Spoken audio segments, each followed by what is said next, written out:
Hello friends, welcome back to my YouTube channel education arena. मैं प्रिंस द्विवेदी आज आपके लिए पार्ट 2 लेकर आया हूँ। हाँ, जो हमारा टेंस चल रहा था उसी का पार्ट 2, उसके आगे की बातें हम इसमें करेंगे। चलिए, लेकिन वीडियो को स्टार्ट करने से पहले बस इतना ही चाहता हूँ कि अगर आप नए हो चैनल में तो चैनल को सब्सक्राइब कर लें, अपने दोस्तों के साथ चैनल को शेयर करें, वीडियोज़ को शेयर करें और बेल आइकन दबा दें जिससे हमारी लेटेस्ट वीडियो आप तक पहुँच जाए।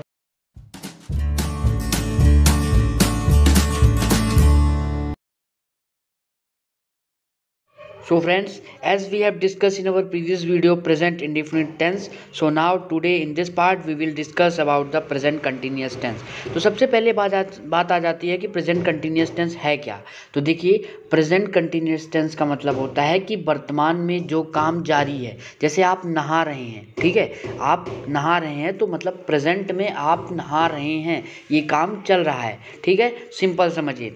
अब देखिए, सबसे पहली बात आ जाती है कि इसकी पहचान कैसे करेंगे। जैसे प्रेजेंट इंडेफिनिट में तो हमने पहचान कर ली कि वाक्य के अंत में ता है, ती है, ते हैं, तो वो वाक्य प्रेजेंट इंडेफिनिट का होगा। अब कंटिन्यूस में कैसे करेंगे, तो देखिए आपको दिख रहा होगा कि प्रेजेंट कंटिन्यूस की पहचान होगी कि अगर वाक्य के अंत में रहा है, रही है, रहे हैं आए तो वह वाक्य प्रेजेंट कंटिन्यूस टेंस का होता है। और सबसे बड़ी बात इंपॉर्टेंट ये याद रखिएगा कि प्रेजेंट कंटिन्यूस मीन्स जो चीज़ें वर्तमान में, जो काम प्रेजेंट में कंटिन्यू है, मतलब अभी कंप्लीट नहीं हुआ है, अभी वो जारी है, उसी को बोलते हैं।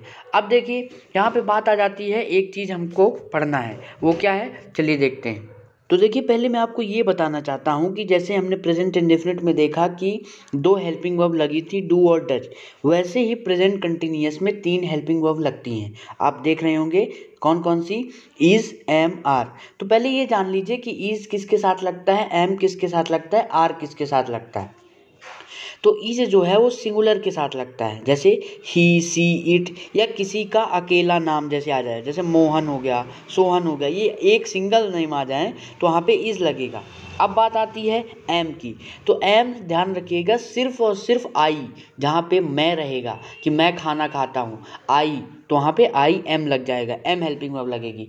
बाकी जो भी हैं मतलब वी, यू, दे, उनके साथ क्या लगेगा, आर लगेगा। और अब अगर डबल नेम आ जाए कि जैसे राम एंड श्याम, उसके साथ भी आर लगता है। तो आई होप ये भी आपको क्लियर हो गया होगा। तो जैसे कि मैंने आपको बताया था कि हर टेंस के अंदर 4 सेंटेंसेस हमको पढ़ना है, तो बिना टाइम वेस्ट किए हुए हम स्टार्ट करते हैं। पहला सेंटेंस पढ़ेंगे प्रेजेंट कंटिन्यूअस के अंदर, पॉजिटिव सेंटेंस। पॉजिटिव से ही पता चल रहा है आपको कि सिंपल सेंटेंस, पॉजिटिव सेंटेंस को सिंपल सेंटेंस भी बोलते हैं। सकारात्मक वाक्य मतलब जिसमें सिंपल हो, जैसे वह खा रहा है, तो ये देखिए वाक्य के अंत में इसमें भी रहा है, आ रहा है, और ये प्रेजेंट में कंटिन्यू भी है कि हाँ वर्तमान में वह अभी खाना खा रहा है। तो ये एग्जांपल हो जाएगा प्रेजेंट कंटिन्यूअस के पॉजिटिव सेंटेंस की। अब चलिए रूल की बात कर लेते हैं। तो रूल तो सबसे पता है आपको कि सबसे पहले क्या आएगा, सब्जेक्ट आएगा, फिर हेल्पिंग वर्ब आएगी इज, एम, आर, तीनों में से कोई एक सब्जेक्ट को देखकर हमको लगानी है। फिर उसके बाद आ जाता है वर्ब की first form plus I N G plus object plus other word. एक और एग्जांपल ले लेते हैं, जैसे कि वह क्रिकेट खेल रहा है, आपके सामने दिख रहा होगा आपको, वह क्रिकेट खेल रहा है, तो ये प्रेजेंट कंटिन्यूअस का वाक्य है। तो पहले सब्जेक्ट तो ही, फिर हेल्पिंग वर्ब ही के साथ कौन सी लगती है, इज, फिर वर्ब प्ले, उसके साथ आईएनजी, तो ही इज़ प्लेइंग, अब क्या खेल रहा है, क्रिकेट, तो ही इज़ प्लेइंग क्रिकेट, ठीक है। अब चलिए जल्दी से बात कर लेते हैं हम प्रेजेंट कंटिन्यूअस के निगेटिव सेंटेंस की। तो निगेटिव सेंटेंस में आपको पता है कि कुछ नहीं है, सिर्फ नॉट लगा रहेगा, हिंदी में नहीं लगा रहेगा।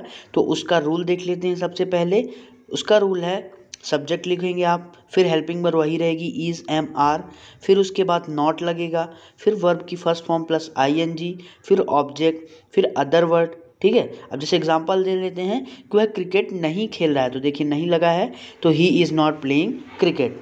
अब लास्ट की बात कर लेते हैं कि अब इंट्रोगेटिव सेंटेंस। तो इंट्रोगेटिव सेंटेंस आपको पता है कि जिस सेंटेंस में क्वेश्चन पूछा होता है, तो वो भी सेंटेंस किसका होना चाहिए, प्रेजेंट कंटिन्यूअस का होना चाहिए। जैसे क्या तुम खाना खा रहे हो, ठीक है, क्या तुम खाना खा रहे हो, तो इसमें क्या कर रहा है, क्वेश्चन पूछ रहा है, और सेंटेंस किसका है, कंटिन्यूअस का है, प्रेजेंट कंटिन्यूअस, क्योंकि लास्ट में आप आइडेंटिफिकेशन कर रहे हैं कि रहा है, लगा है। तो इसका भी रूल सिंपल है, सबसे पहले इंट्रोगेटिव में आपको हेल्पिंग वर्ब लिखनी पड़ती है, तो इज, एम, आर, सब्जेक्ट के हिसाब से आपको कोई एक हेल्पिंग वर्ब लिख लेनी है। फिर इज एम आर के बाद सब्जेक्ट लिखना है, फिर वर्ब की फर्स्ट फॉर्म प्लस ING, फिर ऑब्जेक्ट, फिर अदर वर्ड। ठीक है, चलिए हम एक एग्जांपल ले लेते हैं कि क्या तुम क्रिकेट खेल रहे हो, क्या तुम क्रिकेट खेल रहे हो। तो अब देखिए इसमें सब्जेक्ट क्या है, तुम के साथ कौन सी हेल्पिंग लगती है, आर लगती है। ठीक है, तो आर, फिर सब्जेक्ट यू, फिर खेलना वर्ब, तो आर यू प्लेइंग क्या, क्रिकेट, तो आर यू प्लेइंग क्रिकेट। तो ये आपका प्रेजेंट कंटिन्यूअस का इंट्रोगेटिव भी कंप्लीट हो चुका है। ठीक है, अगर आप चाहते हैं कि मैं आगे की आगे की भी टेंसेस कंटिन्यू करूं तो कमेंट बॉक्स में ज़रूर बताएं। और अगर आप हमारे इस चैनल में नए हैं तो चैनल को सब्सक्राइब कर लें और बेल आइकन को दबा दें, जिससे हमारी लेटेस्ट वीडियो आपसे मिस ना होने पाए।